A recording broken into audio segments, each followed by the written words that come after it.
நமக்கு சம்டைம்ஸ் முருங்கைக்காய் சாம்பாராக வச்சு போர் எடுக்கும் இல்லையாங்க. அப்போ இந்த முருங்கைக்காய் புளித்தொக்கு ட்ரை பண்ணுங்கள். டேஸ்ட் ரொம்ப நல்லாயிருக்கு. எப்படி செய்யலாம்னு பார்க்கலாம். ஒரு கடாயில் எண்ணெய் விட்டு கடுகு போட்டதும் பெரிய வெங்காயம் பொடியாக கட் பண்ணி அதையும் போட்டு நல்லா வதக்கிடலாங்க. 4 வரமிளகாய் கிள்ளி போட்டுக்கலாம். அதையும் நல்லா வதக்கி விட்டுக்கலாம். 2 தக்காளி ஆட் பண்ணிக்கலாங்க. அதையும் நல்லா வதக்கி விட்டுலாம். எல்லாம் நல்லா வதக்கலாங்க. கொஞ்சம் உப்பு தேவைக்கு தகுந்த மாதிரி போட்டுடலாம். எல்லாம் நல்லா மிக்ஸ் பண்ணிக்கலாங்க. அடுத்து நான் சாம்பார் பொடி 1 ஸ்பூன் ஆட் பண்ணியிருக்கேன். அதுவும் நல்லா வதக்கிக்கலாம்.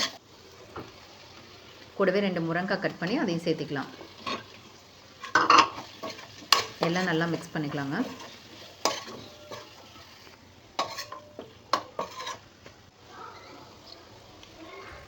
அடுத்து தேவைக்கு தகுந்த மாதிரி புளி தண்ணி கரைச்சி வச்சுருக்கேன். அதையும் உள்ளே ஊற்றிடலாம்.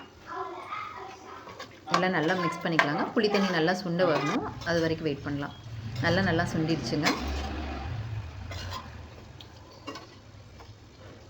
அவ்வளோதாங்க. கொஞ்சமாக தேங்காய் துருவல் ஆட் பண்ணிக்கலாம். அதையும் சேர்த்து நல்லா மிக்ஸ் பண்ணிடலாம்.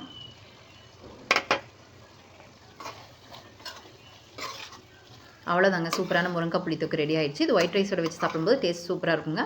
Bye bye. See you on next video.